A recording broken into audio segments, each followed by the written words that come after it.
Salut, désolé de déranger à minuit 57, bientôt 58, et désolé si je bois de l'eau.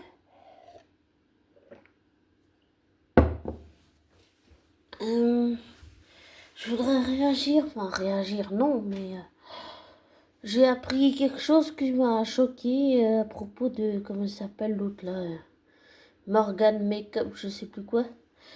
Euh, je peux pas rester insensible au fait qu'elle maltraite un chat, voilà. Et en plus, avec mon parcours, le fait d'avoir harcelé ma flamme jumelle, d'avoir été entrée par effraction chez ma voisine, d'avoir volé de l'argent à mes parents, parce que je me faisais racketter par une fille. Oui, ce sont mes actes criminels. Et oui, j'ai répété beaucoup d'erreurs. C'est un cercle où tu tournes, tu répètes jusqu'à que tu aies compris la leçon. Et c'est très très dur, ça fait mal émotionnellement. Et psychiquement, psychologiquement, le mental, il souffre beaucoup.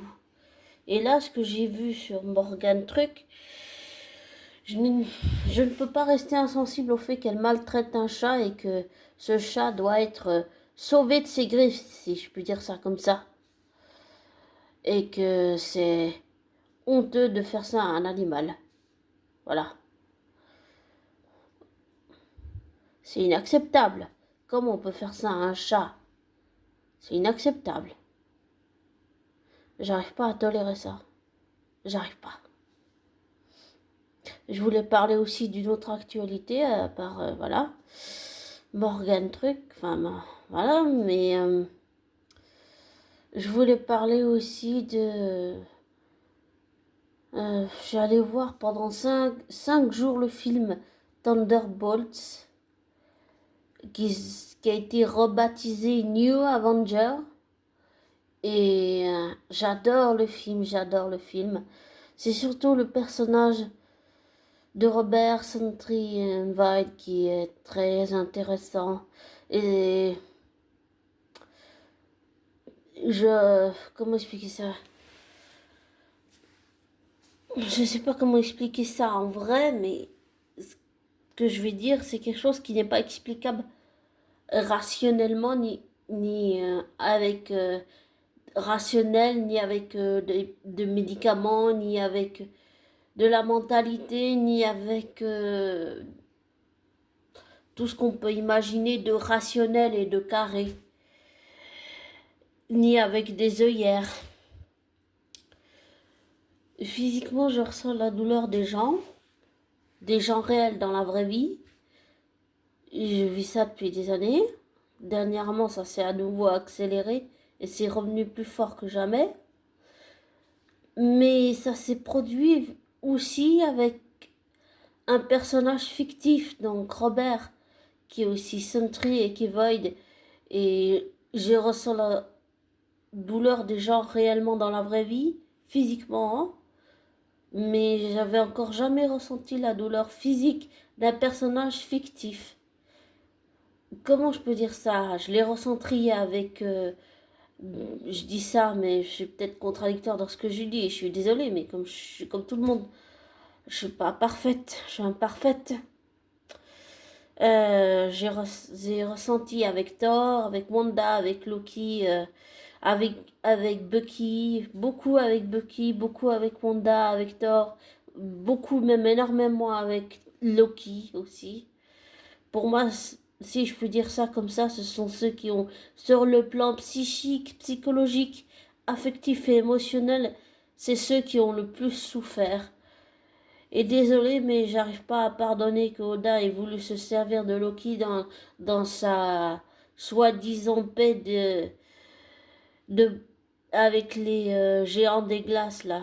Pour moi, c'est ce qu'il a voulu faire à Loki, même si ça n'effacera pas le passé de Loki ni tout ce qu'il a fait. Pour moi, ça, j'arrive pas à pardonner à Odin qu'il ait voulu utiliser son fils adoptif, donc le frère de Thor, pour le torpiller par derrière. Ça, c'est quelque chose que j'arrive pas à pardonner. C'est, J'arrive pas, pour moi c'est hermétique. J'ai essayé, mais j'y arrive pas, j'y arrive pas. J'y arrive pas. Désolée. C'est pas une question de vouloir ou pas vouloir, c'est juste que émotionnellement ça m'irrite, j'y arrive pas. J'y arrive pas quand je vois tout ce que Loki a perdu, tout ce qu'il a souffert. Et désolé, Thor a sacrifié, mais Loki aussi a beaucoup sacrifié. Ça n'a peut-être pas été monté dans les films, mais psychiquement, je sais qu'il a souffert, je sais que c'est quelque chose qu'il ne voulait pas faire, causer des morts, même s'il l'a fait. Ça n'excusera pas son passé criminel. Ça n'excusera pas les choses qu'il a fait. Mais il faut arriver à les transcender, il faut arriver d'abord à se pardonner à soi.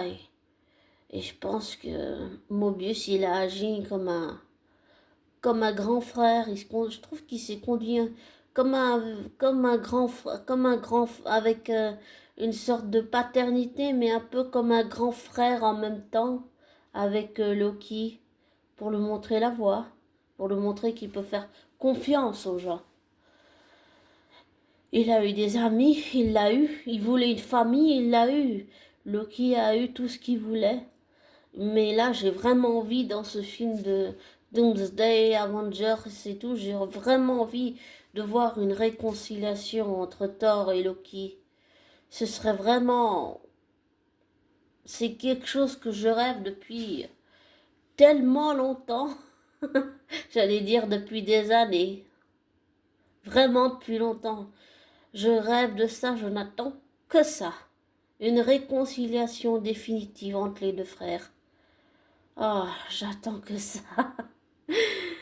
Ah, ça me ferait trop plaisir. Je voulais parler aussi d'une autre actualité. Bon, tout le monde est au courant, mais j'ai entendu que Pierre Palmade, il est chez lui, qui fait ses 2 ans de prison à domicile. Pour moi, ça n'effacera pas ce que Pierre a fait, ni le mal qu'il a fait autour de lui. Et les, il est addict, donc c'est une maladie. Mais les conséquences, ça a été cet accident, ça a été cette femme qui a perdu ce bébé, ça a été le père du garçon qui a des vis partout dans le corps, qui doit subir des opérations, ça a été cet enfant qui est maintenant handicapé, je crois, je sais plus. Je sais pas s'il est physique ou bien s'il est comme moi, je veux dire, en situation de handicap mental. Mais ça, l'addiction de Pierre Palmade, en fait, ça a été ça. Et pour moi, il devrait continuer sa peine en prison. J'adore Pierre Palmade, mais j'arrive pas à me faire à l'idée qu'il a détruit des êtres humains avec son addiction. Pardonner, oui, mais oublier, ça jamais. C'est pas le genre de choses qu'on peut oublier. Et c'est pour ça que je dis pardonner ne veut pas dire oublier. Voilà, pour être clair. Ensuite, j'ai compris que ça s'était avéré vrai, l'histoire là. Cette histoire de cet acteur noir, Papa Seydou, qui disait que Daniel Radcliffe n'était pas assez bien pour jouer le rôle de Harry Potter, et maintenant J.K. Rowling qui n'est absolument pas d'accord pour qu'il joue le rôle de Severus Rogue, et les beaux qui sont très contents et les fans Harry Potter qui se sont trahis. C'est un peu compliqué tout ça. D'ailleurs, la série est tournée, je pense, en ce moment même. Donc elle va sûrement sortir pour l'année prochaine.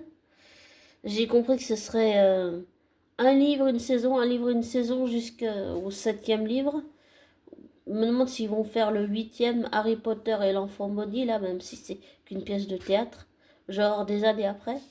Je sais pas s'ils vont l'adapter aussi en saison.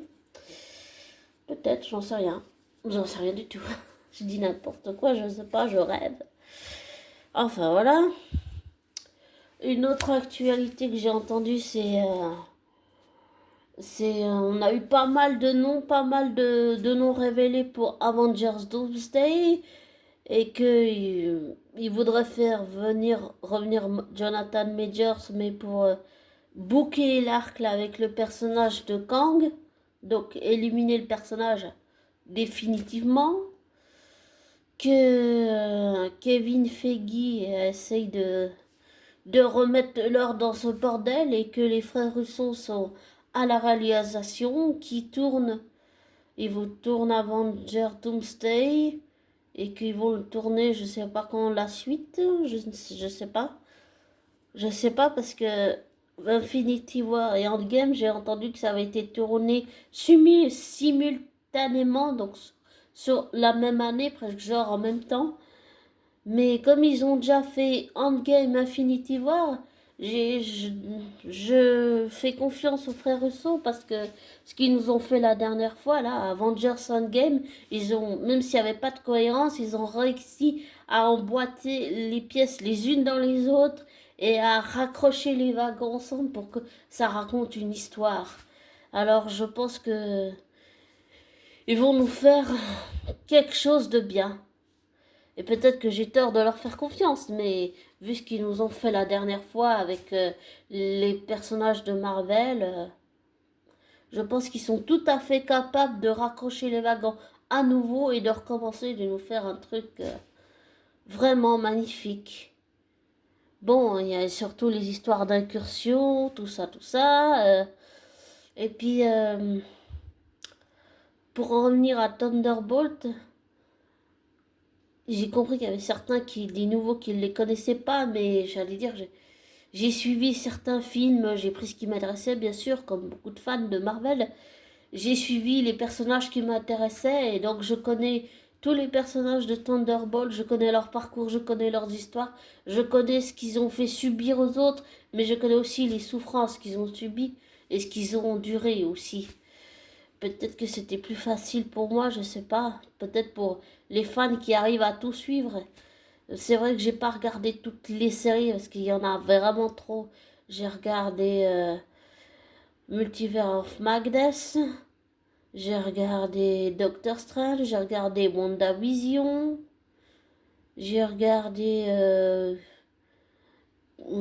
Captain America Brave New World. Et sur 10 que je confirme la dernière fois, avec Robert, c'est différent d'avec Sam Wilson ou Roger ou Steve Rogers. Avec Sam Wilson, j'ai pas ressenti. Mais j'allais dire, ça n'a rien à voir avec la couleur de peau. Pour moi, c'est juste que émotionnellement, j'ai pas ressenti un lien avec, avec Sam Wilson. Pour moi, ça. Je l'ai pas ressenti comme je l'ai ressenti avec Wanda, avec Thor, avec Loki, avec Bucky et maintenant avec Robert, Sentry et Void. J'ai pas ressenti ce lien que j'ai tendance à ressentir avec un personnage fictif. Et ça m'a manqué dans le film. J'ai trouvé que c'était pas très... c'était humain, mais c'était pas comme le film où Jack Schreier était à la réalisation de Thunderbolt.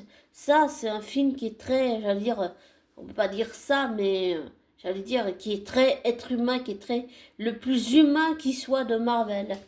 Pour moi, c'est le film, c'est le meilleur film que j'ai jamais vu en 17 ans de tout ce que j'ai pu suivre de l'univers Marvel.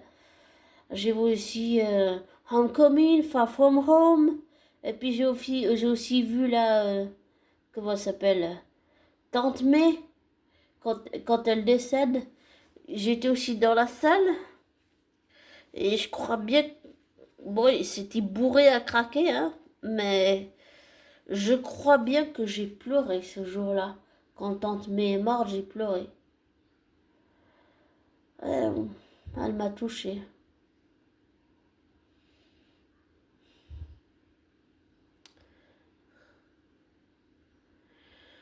Et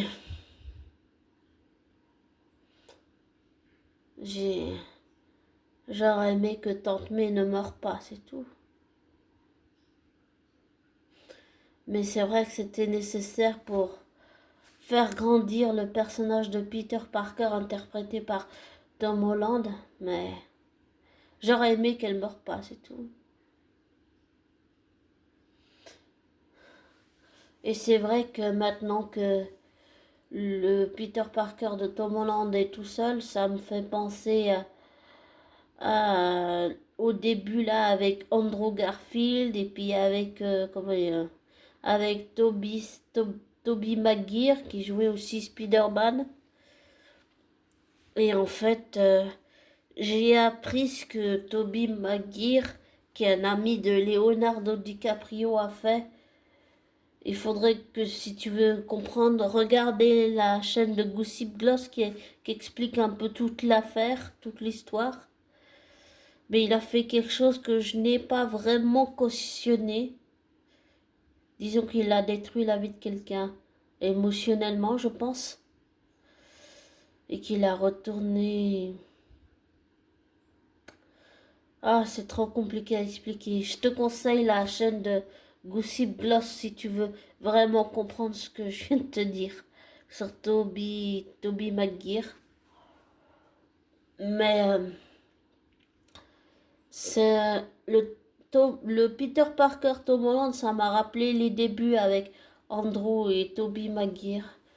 Et j'ai aussi regardé quand il y a les trois Spider-Man, là, les fans, je sais qu'ils ont adoré. J'étais avec ma soeur, j'étais dans la salle de cinéma, c'était rempli. En haut, en bas, les gens, ils applaudissaient. Tout le monde était fou de joie. C'était, il y avait de l'excitation dans la salle, les gens étaient trop contents, quoi. J'ai aussi entendu qu'il avait fait le milliard ou quelque chose comme ça. Et les gens, maintenant, les fans, ils veulent absolument à nouveau un Peter Parker avec les deux autres. Je sais pas si ça va se faire, mais pourquoi pas? C'est très bien. Et puis aussi, si on parle d'actualité, j'ai aussi entendu qu'il y avait un Spider-Man noir, donc dans les années 30, en saison 1, tourné avec Nicolas Cage dans le rôle principal. Je ne savais pas que c'était lui qui prêtait sa voix à Spider-Man dans les versions VO, donc les versions, je crois, américaines, anglaises ou comme ça. Je savais pas que c'était lui. Et je suis très contente pour Nicolas Cage qui a peut-être un peu galéré ces temps-ci. Je l'avais vu dans le film, comment ça s'appelle, où en fait c'est un sorcier qui essaye de retrouver son amour perdu et puis qu'en fait c'est deux magiciens qui se disputent l'amour d'une femme et tout, des temps, je sais plus comment ça s'appelle.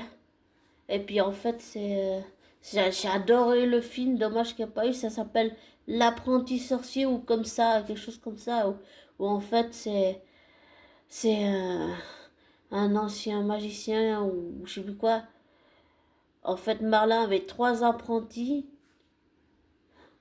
un homme, une femme, un homme, et puis en fait, il leur a jeté un sort à tous les trois pour leur éviter de vieillir. Et puis en fait, avant de mourir, Merlin a dit qu'il devrait trouver un magicien, je sais plus comment il a dit ça.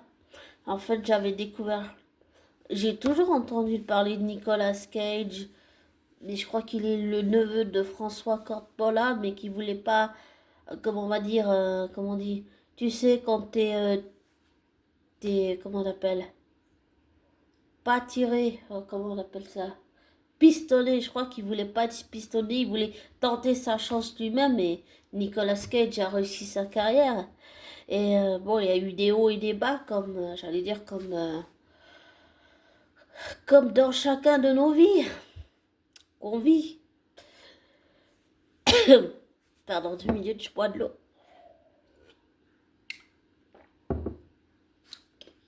Pardon. Mais oui, j'ai entendu pas mal de choses comme ça. J'ai aussi entendu que c'est quelqu'un qui est assez ouvert sur les choses, j'allais dire paranormales, tout ça, tout ça. Et qu'il avait acheté une maison. La légende dit que cette maison est maudite parce qu'il y avait des esclaves dedans, je sais plus quoi. J'ai regardé une fois un documentaire, mais je regarde ça le jour, pas la nuit, parce que la nuit, sinon tu dors pas. Et c'était assez intéressant, c'est vrai, mais c'était dingue quand même, c'était impressionnant. Et donc, j'avais vu ça, mais j'avais vu ça bien avant de voir le film L'apprenti sorcier, là, ou je sais plus quoi. J'aurais bien voulu une suite, dommage qu'on n'a pas eu, parce que j'ai adoré le film, j'ai vraiment adoré le film et j'ai bien aimé en fait c'est lui qui devient le mentor d'un jeune apprenti sorcier ou un truc comme ça et j'ai adoré ça. Et j'aurais vraiment voulu avoir une suite, c'est vrai, j'aurais voulu. Dommage qu'on n'a pas eu, mais je suis très contente pour Nicolas Cage euh, qu'il est tourné dans cette série. Et j'ai très très hâte de voir la série. Bon, vu qu'elle est sur Prime Video, je sais pas comment je vais pouvoir la regarder, mais peut-être que je l'achèterai s'il faut. Mais j'ai vraiment envie de voir cette série et je souhaite pour Nicolas Cage que ça cartonne. Il mérite vraiment que ça réussisse. Vraiment, je le pense vraiment. Je suis vraiment contente pour lui. Et ah oui, une autre actualité, j'ai entendu pas mal de choses, comment on va dire, des détails pas très ragoûtants à propos du premier jour du procès de P. Diddy, là, ça y est, on y est dedans. Ouh, compliqué tout ça. Je- J'ai pas envie d'entrer les détails, je te laisserai te renseigner par toi-même, abonné. Tout ce que je peux dire, c'est que pour moi, ce gars, Diddy, Sean Combs, comme tu veux, il est dangereux. Faire du chantage, des manipulations, de l'intimidation, tuer des gens parce que ça te dérange, euh, faire des choses comme ça, c'est criminel et c'est inhumain, c'est cruel, c'est cruel, c'est j'arrive pas à comprendre ça, j'arrive pas à comprendre ça. Éliminer des gens sous prétexte qu'ils te dérangent. J'arrive pas à comprendre ça. Et j'ai entendu aussi la défense des avocats de Didi et je trouve qu'elle est ridicule. Ridicule. J'aurais juste aimé qu'il assume ses actes criminels. Et je dis ça parce que c'est facile de dire ça. Et désolé si je suis une hypocrite ou quoi. Mais quand je parle de mon passé criminel, c'est des actes criminels que j'ai commis. Oui. Mais ce qu'il faut, c'est pas les ravaler. Ce qu'il faut, c'est les assumer. Et ça, c'est un travail que j'ai fait avec ma psy. Mais que j'ai réussi. Il faut réussir à les transcender. À aller là où ça ne te plaît pas d'aller. Pour pouvoir passer par-dessus. T'oublieras jamais ce que tu as commis. Mais il faut pouvoir les transcender pour pouvoir passer par-dessus, pour pouvoir avancer. Mais c'est quelque chose avec lequel tu apprends à vivre, tu apprends à composer. Ben, ce que j'ai fait, comme j'ai dit, ce que j'ai fait, c'était criminel. Enfin, de mon point de vue à moi, ce que j'ai fait, c'était criminel. J'ai dû travailler pour me pardonner. Mais j'ai toujours espoir que ma flamme jumelle me pardonne de l'avoir harcelé, mais j'ai dû travailler et c'est très inconfortable de faire ça pour pouvoir continuer à vivre. Accepter, pardonner ne veut pas dire oublier. J'oublierai jamais ce que j'ai fait. Et je pense que c'est la même chose pour tout acte criminel. On ne peut pas oublier ce qu'on a fait, sauf pour les psychopathes et les sociopathes qui sont dépourvus d'humanité, ça d'accord. Ou les pervers narcissiques femmes, ou les pervers narcissiques hommes. Ces genres de personnes-là, il faut les fuir à tout prix. Il ne faut pas rester avec ces personnes. Et là, je parle des vrais. Hein. Donc, voilà.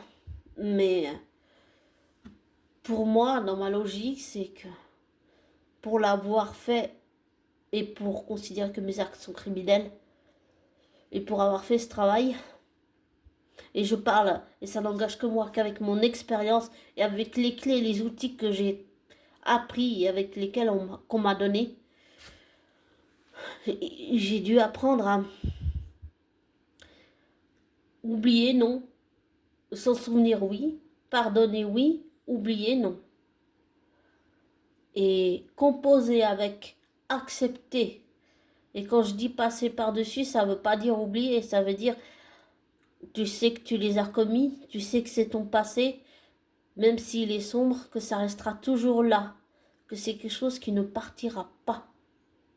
Il faut apprendre à accepter, à vivre avec.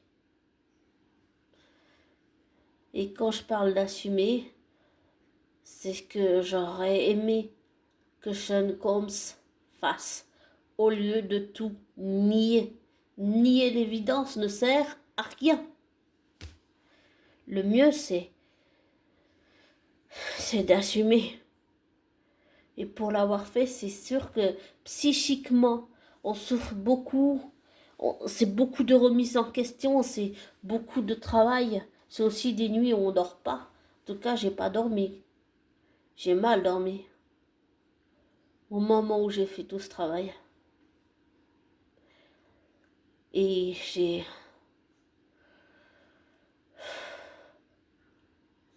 Il y a un dicton qui dit « On récolte ce qu'on sème ». J'ai récolté ce que j'ai semé. Et souvent, quand on récolte ce qu'on sème, on en paye le prix fort. Très fort. Et je l'ai payé. Et je continuerai. Mais même si je continuerai, ça ne doit pas m'empêcher de vivre, d'avancer. Et pour pouvoir avancer et continuer de vivre, c'est accepter mon passé criminel. C'est ce que j'ai fait. Je l'ai fait avec l'aide d'un policier à qui j'ai tout raconté. Et je l'ai fait l'aide avec de ma psy, de mes parents, des amis. Et si je relis ça à Robert, Sentry et Void et à toute l'équipe de Thunderbolts, le lien c'est que humainement, il faut accepter ce qu'on a fait pour pouvoir passer dessus, mais il faut le faire en avoir un entourage solide qui, même s'il nous repousse, qui sera toujours là pour maintenir le lien. C'est ce que mes parents ils ont fait. Ça a été très très difficile mentalement parce que j'ai fait une tentative de Suisse. Et je l'ai fait parce que j'avais des souvenirs de mon prof de guitare que j'ai enfui et qui sont revenus. D'un coup, c'était très très violent. Et j'avais ça et puis j'avais autre chose qui revenait en même temps, le fait que j'avais harcelé ma flamme jumelle. Tout ça en même temps. J'ai dû assumer. Assumer, c'est la seule chose à faire. Et ce qu'on donne comme conseil aux autres, il faut se l'appliquer à soi-même. Il ne faut pas dire faites ce que je dis et pas ce que je fais. Donc ces conseils, je me les suis d'abord appliqués à moi-même avant de pouvoir, j'allais dire, de partager mon expérience. Souvent, ça, c'est quand on partage sur YouTube, c'est selon notre expérience. C'est pour ça que je dis que mon expérience n'engage que moi et que ce que je dis et ce que je donne comme conseil, ça peut être bien, ça peut marcher pour certains et pas pour d'autres. Pardon. Mais oui. Après, chacun peut trouver des clés pour s'en sortir. Mais c'est vrai que le plus dur, c'est d'assumer et c'est ce que j'ai fait. Ça, ça a été extrêmement douloureux, surtout inconfortable. Et Robert, Saint-Trienval, ils m'ont rappelé ça. Le fait d'être entouré, d'avoir des entourages, d'avoir des proches qui ne te lâchent pas. Et même si tu les repousses, qui vont revenir pour continuer de maintenir le lien, pour pouvoir surmonter ce qui se passe en nous. Mais sans le reflet. Il faut le sortir. On ne peut pas l'étouffer. Il faut le sortir. Mais pas en faisant des choses illégales ou criminelles. Comme j'ai fait moi, par exemple. Je ne suis pas un bon exemple à suivre. On est d'accord. Donc, tout ce que je te dirais pour finir, c'est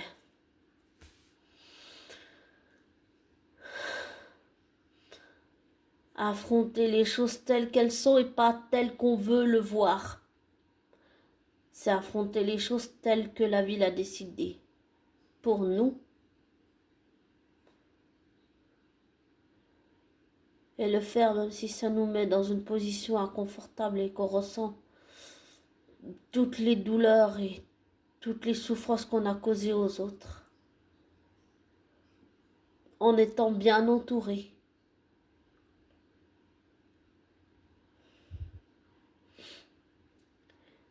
Et je te souhaite abonner le meilleur. Et ne te laisse pas influencer par moi. Ne te prends pas pour argent comptant ce que je te dis. Fais tes recherches, tes vérifications, tire-en tes propres conclusions. Désabonne-toi de ma chaîne. Et je te souhaite une belle fin de semaine et un beau début de week-end. Prends soin de toi. Ciao!